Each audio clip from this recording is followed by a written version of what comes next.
শুভ সকাল। মেঘবালিকা blog channel থেকে সকলকে জানাই স্বাগত। সকাল সকাল আমি কিচেনে চলে এসেছি। আজকে একটু চাপ আছে, কারণ সকাল সকাল মেয়ে পড়তে যাবে, তার খাবারটাও রেডি করতে হবে। তো আমি প্রেশার কুকারে আলু সিদ্ধ বসিয়ে দিয়েছি। বেশটা আলু সিদ্ধ নিয়েছি, কারণ কালকের ভাত রয়েছে, আলু সিদ্ধ আর ভাত তাকে দিয়ে দেবো। তাই জন্য আমি প্রেশার কুকারে খুব দ্রুত সিদ্ধ হবে, সেজন্য আমি এটা বসিয়ে দিয়েছি।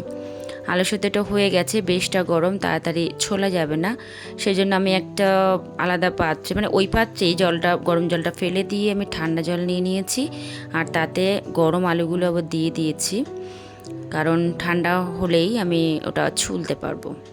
তো ওটা এক এক করে ছুলে নিয়েছি, আর আলু সিদ্ধটা হয়ে গেছে, মানে ছোলা হয়ে গেছে। আর একটা কথা বলি, আলু সিদ্ধর খোসা কিন্তু হাত ভীষণভাবে পরিষ্কার হয়। দেখো আমার হাত কিন্তু বেশ ভালোই পরিষ্কার হচ্ছে। আর তোমরা যদি চাও শরীরের বিভিন্ন অংশে, মানে হাত, মুখ, পা, গলা, যেখানেই মনে হবে আলু এই খোসা দিয়ে যদি তোমরা ঘষতে পারো, দেখো কি সুন্দর পরিষ্কার হচ্ছে আমার। তোমরা যদি ঘষতে পারো সেই জায়গা কিন্তু বেশ ভালো পরিষ্কার হয়ে যাবে। এটার কোনো সাইড এফেক্ট নেই, তোমরা কিন্তু এটা ইউজ করতে পারো, এটা কিন্তু ভীষণ ভালো। আমার ন্যাচারালি হয় না, কিন্তু আমি হাতগুলো বেশ ভালো করে পরিষ্কার করে নিই, আর হাতটা বেশ সফট হয়ে যায়। এটা হয়তো গরমের জন্য হয়, গরম গরম আলুর খোসাটা বেশি কাজ করে, তাই জন্য গরম গরম করলে ভালো হবে।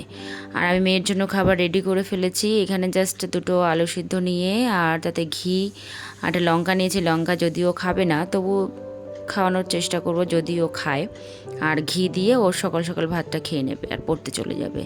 আর বাকি আলুটা আমি ভালো করে চটকে নিচ্ছি, কারণ এটা আমি একটুখানি অন্যরকম মডিফাই করব, কারণ আমার কলিগের কাছ থেকে এটা শিখেছি। এই আলুটা আমি ভালো করে চটকে নিয়েছি। এটা আমি আবার পুনরায় ভাজবো কড়াইতে। তো তার জন্য আমাকে আরও কিছু জিনিস লাগবে। তো এটা আমি মাখিয়ে পাশে রেখে দিলাম। আর এর জন্য যা লাগবে তা হলো পেঁয়াজ কুচি আর কাঁচা লঙ্কা নেব আমি। অনেকেই শুকনো লঙ্কা দিয়ে এটা খায়, শুকনো লঙ্কা ভেজে এর মধ্যে গুঁড়ো করে দিলেই হয়ে যাবে, কিন্তু আমি কাঁচা লঙ্কা নিয়েছি, এটা তেলের উপরেই দেব। তো কড়াইটা বসিয়ে দিয়েছি, গরমটা হতে বেশটা সময় লাগছে, কারণ সময় তো লাগবেই। আর কালো জিরে দিয়ে তার মধ্যে পেঁয়াজ কুচি আর লঙ্কা কুচিটা দিয়ে দিয়েছি। এটা ভালো করে ভাজা ভাজা করার পরে একটু হলুদ আর লবণ আর একটু মিষ্টি দিয়ে দিয়েছি। তারপরে এটা ভালো করে নাড়াচাড়া করে বেশ ভাজা ভাজা হবে, ততক্ষণ আমি ভাজতে থাকবো।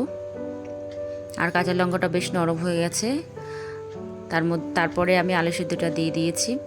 এটা ভালো করে নাড়াচাড়া করে, মানে শুধুমাত্র মিশে গেলে হবে না, একটু ভাজতে হবে, তাহলে মানে আলুর গায়ে একটু লাল লাল ধরে যাবে, তত পর্যন্ত ভাজতে হবে।